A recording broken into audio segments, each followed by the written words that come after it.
Tim here, and today I'm going to teach you the secret to setting up the perfect piano practice plan. We're going to start with the components of what makes a great practice routine, and then we're going to use that knowledge to construct the best plan possible. Any great practice plan begins with a great warm-up, and there are 5 or so that I want you to be aware of, and I'm going to teach you these in order of complexity. So you want to start with these first. If you're brand new to learning piano, it's called the 5-finger exercise.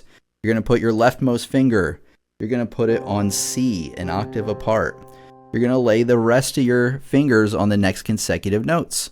And then all you got to do is play from the bottom note to the top note, and from the top note back to the bottom note. And that's all there is to it. I want you to do it in 2 more places to start out with. I want you to do it over G. And 1 more place over D. But I want you to be careful. The middle note here, instead of an F, is going to be an F sharp. And the reason I'm teaching you this now is because it's going to help you out with the scales later on. So anyway, you're going to play from D, hit that F sharp up to A, and then come back down to D. So start out with practicing just those 3. Building on that, we have scales. So a scale is similar to a 5-finger exercise, except there's 3 more notes actually. So we have to play from C to the next C and all the white keys in between. And there's a certain way you need to do this, because if you do it just 5-finger exercise style, I've run out of fingers to finish the scale. That's a no-no in piano. So write this down. Anytime you're repeating fingers, that means you probably have to work in some sort of finger cross beforehand. And here's what we're going to do. So starting out with the right hand, you're going to play C, D, E, and then after this 3rd note, you're going to cross under to hit 1, 2, 3, 4, 5. And that sets you up perfectly for finishing out the scale. You just got to remember, as soon as you hit this E, to tuck your thumb underneath and pivot so that the rest of your fingers hit here. Coming down, it's the opposite. 5, 4, 3, 2, 1, and then 3, 2, 1. So you're using up all 5 of your fingers, and then the middle 2nd finger, and then the thumb. Left hand, it's the same kind of thing. You're starting on C, but this time you're using up all 5 of your fingers. And you're actually crossing right here. You're going to hit 3, 2, 1 there, which is middle, this one, and this one. And then coming back down, you use 3 fingers, and then you cross under like this. And when you put them hands together, it's a bit tricky because the finger crossings hit at different times. So when you first start putting these together, it's going to be a real brain teaser, because once you get here, you're like, oh, there's a cross here. Is it left hand or right hand? And at first you might not know. So you want to definitely learn them hand separate first. I would learn C major scale, then G major scale. Just got to be careful, it has an F sharp in here, right? Same fingering though, same thing where you can do the first 3 fingers, cross under, and then you're good. And then with the left hand, use up all 5 of your fingers, and then you cross. And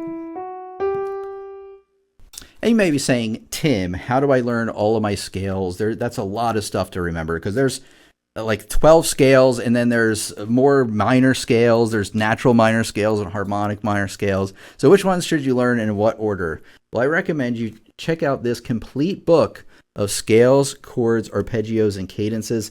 It's by Alfred. It's got this nice little blue stripe up top. And let me show you a little bit more about this book. Once you get into the meat of this book, they actually write down all of the scales from beginning to end that you're going to have to know. They even write in the finger crossings for you, so that's good. And they teach you the order in which you should learn the scales. So C major, then you want to learn G major. Oh, I just said that, didn't I? Then you want to learn D major.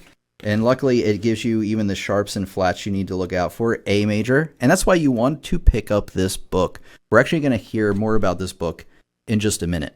For now, the 3rd exercise you need to be aware of are arpeggios. So when you play a chord, like say C, E, G, all at once, that's what we call a triad, or sometimes they call it a block chord.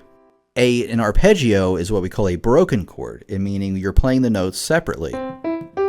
And that's all it is, really. I mean, there's a little bit more to it, but that's the basic concept of an arpeggio. And you need to be aware of them because you're actually going to see them in your music all the time. So a lot of times when we play arpeggios, we don't just play 1 octave. we actually do... I was taught to do 4 octaves, but I want you to do 2 first. So you're going to do C, E, G, C, E, G, and then back down. So that's how I want you to practice them first. Maybe even hit the C up here too. Yeah, that sounds a bit better. Now the fingering for this, you can't use 1, 3, 5, right? Thumb being 1, middle being 3, pinky being 5. You need to use 1, and then your second finger, and then third. It's kind of weird. It's actually easier to remember though. 1, 2, 3, 1, 2, 3. Now when you're moving between the bottom octave, so C, E, G, to the top octave, C, E, G, you have to do like kind of a glide here after hitting that G to get it to sound a little bit more smooth.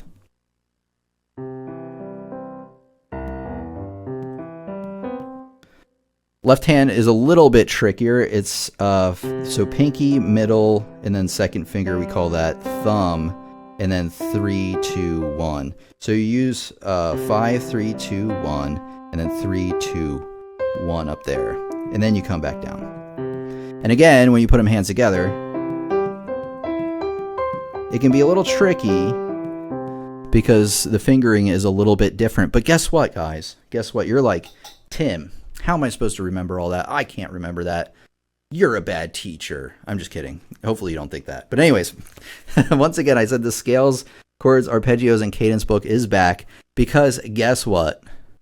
After they introduce a scale, they actually later on introduce arpeggios as well, and they give you the fingering for those. Aren't they nice? So I recommend learning the root position arpeggios.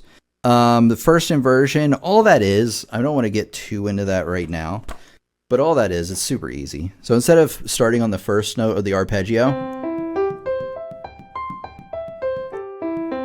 you start on this note. Let me try that again. And that's all there is to that. And the book will lay out everything you got to know. So please, please, please get this book. Okay, the next one is the Virtuoso Pianist. These are called Hanon exercises, as you can see from the name up top. And these are similar to scales. I would learn as many scales as you can first, at least all the major scales. There are 11 of them. But this is a little bit different because what a Hanon exercise really does is it's always designed to work each exercise a different part of your hand. So for example, this first pattern we have here, you are starting on C, you're skipping a note up to E, and then you're playing the rest of your 5 fingers back down, and then you hit the next note, and then you skip up. And it creates this pattern that repeats evenly up the piano. And by having that gap right in the beginning, it's training more about this part of the hand. And the crazy thing about these exercises is once you get to all the way to the top, so here,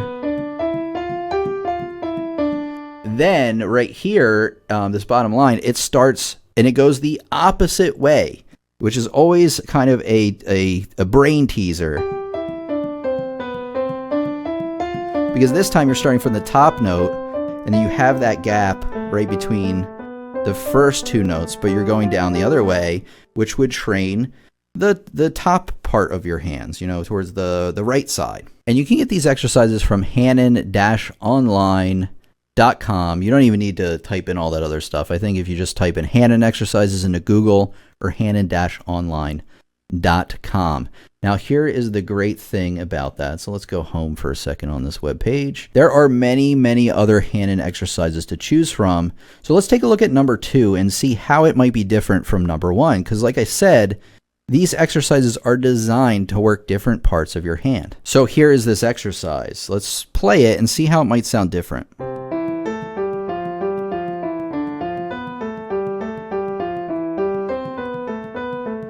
Well, it is quite a bit different, right? Last one was like we were skipping that note and then we were going in order, kind of up and down. Well, this time we do that same skip, but we actually start from the top. So they've kind of changed the order of the notes on us, which 1, kind of works out your brain, and 2, guess what it does? It works out different parts of your fingers and helps strengthen them and increase your dexterity. And I would learn as many of the hand-in exercises as you want, but I would learn at least 10 of them before moving on to this next thing. So this is the last in the 5 warm-ups I'm going to teach you about. There is still plenty more to cover, but for now, it's Czerny exercises. Okay, what I want you to do for this one, go to pianoexercises.org, and you want to scroll down until you hit Carl Czerny. So what I actually want you to do is click on the School of Velocity, download that file, and go to page 4. And what I love about these exercises is that they combine everything we just talked about. There's scales, there's chords. We talked about those in the arpeggios, right? There might even be arpeggios. There are in the later ones. Number 1 here doesn't have it. But let me show you what we're working with here. So we're going to start right here. So you notice with the left hands, we just have chords basically, which is why I wanted you to learn all the exercises before this first. And all it really is playing it with the right hand, C major scale. Remember, it's just all the white keys, pretty easy. And then the next time you start the C major scale, but on D. And then the next measure, you do the same thing, but you're starting on E. So it's kind of has this building up. Ba-da-da-da-da-da-da, ba-da-da-da-da-da-da, ba-da-da-da-da-da-da. And let's see if I can play it in time here. So here we go. I'm not going to play it presto. That's awfully fast, but...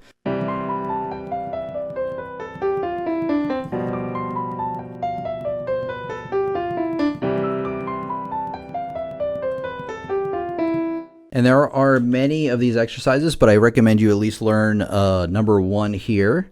And I would start these after you learn all of your scales, because they're going to use the scales and the arpeggios and all the other stuff that you've been learning into this. So that's why it's the last exercise warm-up that I'm going to tell you about. And remember, at the end, I'm going to teach you how to use these warm-ups to construct the best practice routine, because the question you may have is, do I really need to play all these warm-ups every single time?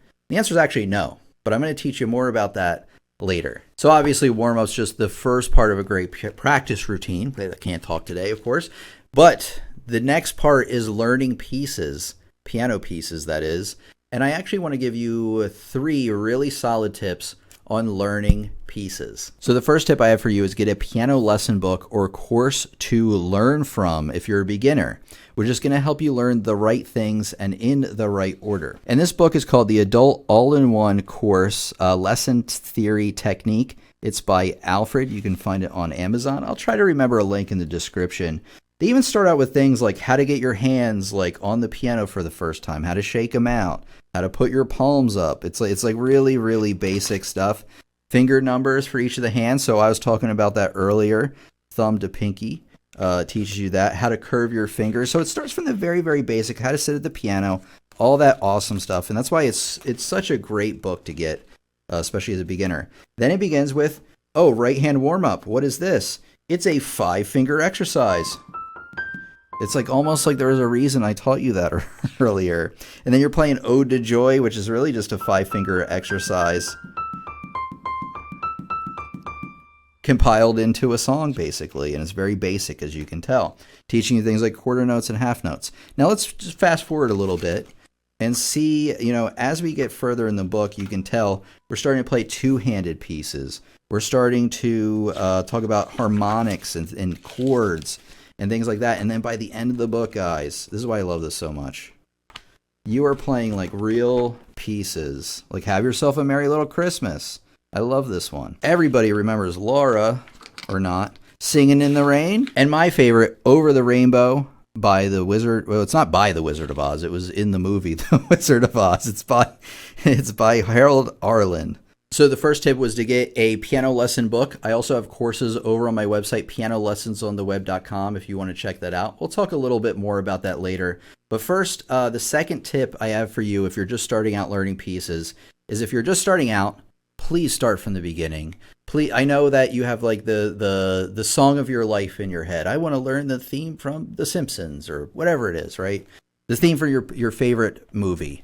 Well, starting from there probably isn't a good idea. You're going to want to start from day one learning this stuff from the ground up. I know it's going to seem like it's going to take a lot more time, but trust me that it's not. It's going to take a lot more time in the long run trying to do shortcuts and things like that, because there's nothing more frustrating and like detrimental to your long-term piano playing than trying to learn something that you're just not ready to learn yet, right? Because you'll practice it for weeks and months and put effort into it and be like, it still sounds like junk. You know, why does it sound like junk? And it's because you didn't start from the beginning. So start from the beginning. This part is also really important. Ideally, when you practice, you want one piece. So you want to learn maybe one or two pieces in this book at a time. And then as you learn more and more pieces, this is what you want to do. You always want to have one piece that just challenges you right outside of your comfort zone. So if you're going through this book the first time, every piece, every new page is probably going to fit that bill, right? So if you go through this book, it's automatic almost. And then what I want you to do is the other piece I want you to learn. So over time, you'll learn pieces in this, and you'll be like, I really like the piece on, I always love Auld Lang Syne, on 123. I really, was able to learn it easily. I liked playing it. I like the way it sounds. So what I want you to do is create what's called a repertoire list, is the list of the stuff you really love to play and that you're good at. And what I want you to do is I want you, when you practice, to practice one piece that's just out of your comfort zone and one piece from your repertoire that you really like to play. Here are a couple bonus things that you should practice, and we're going to include this at the end when we tie everything together to construct the perfect piano practice plan for you. But the first to start out with is you want to be practicing rhythm, right? Which is the timing of having to play the notes. One thing I like to do is go through a piece that I like and clap out the rhythm, and then go to a new piece and try to clap out the rhythm or just play the rhythm all on its own. Next thing you want to spend time on is learning music theory. There's a lot of great music theory books. There's one right here, actually. This is by Alfred's Two Essentials of Music Theory. I really do like this book. It does go through a lot of the things you need to know for music theory. I do think it lacks in one area, though, in that it does give you a lot of worksheets and things to work on, but there's not a lot of pages explaining what you're supposed to do. So what I want you to do is watch one of my music theory videos, of course, after this video. I have plenty on the channel to catch you up on. I think I even have one that's like all the music theory you need to know or something like that. I'll try to remember to link it in the description, and I'll probably make a new video of that pretty soon.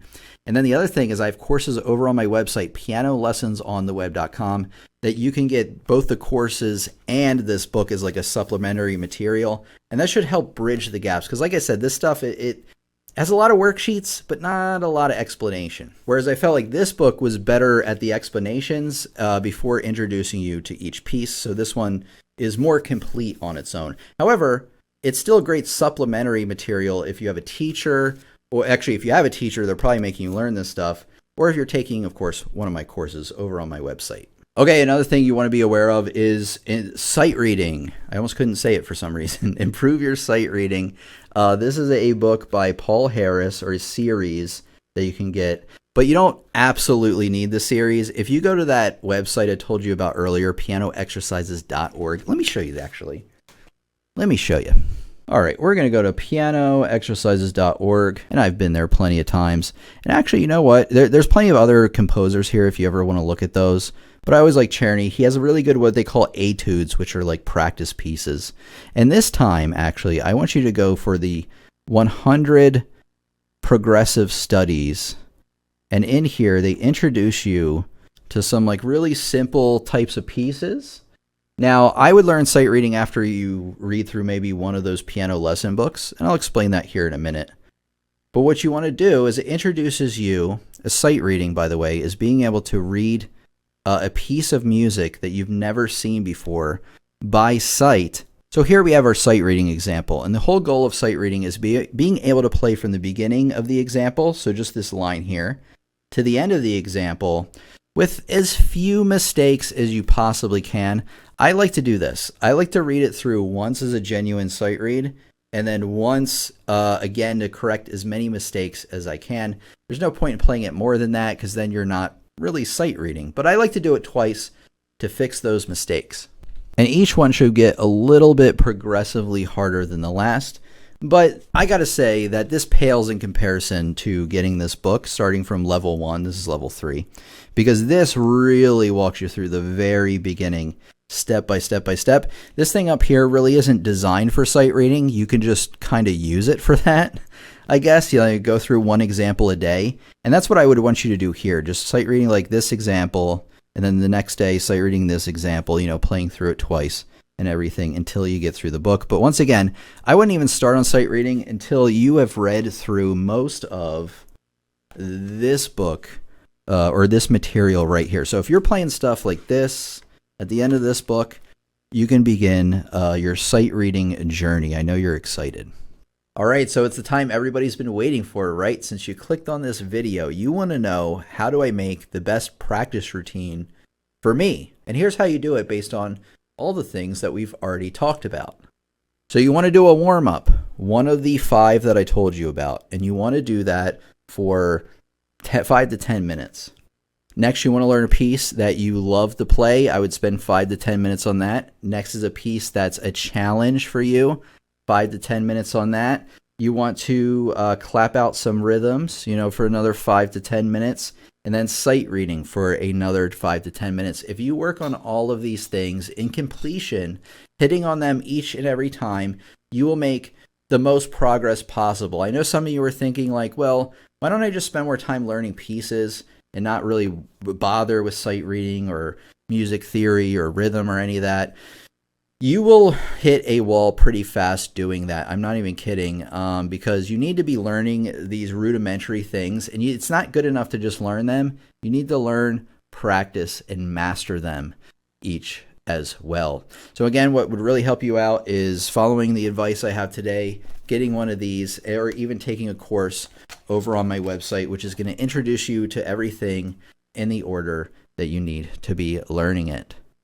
So here's your practice assignment, and then I have a final tip at the end. The practice assignment is I want you to write down the final conclusions I told you. What is the first thing on your practice list? Warm-ups. What is the next thing? A piece you like, a piece that challenges. Write all of those things out and post it right near where you practice, or have it right nearby, right? Print it out or written out, so that when you practice, you can go down the list and make sure that you're hitting on each thing that you need to hit on. And as promised, here's the final tip. This video is part of a larger series, a new series that I'm creating for beginners that's going to catch you up on everything you need to know to really start running with your piano playing experience. So watch the videos right there. It's been your piano teacher, Tim, here, and I'll see you all in the next video.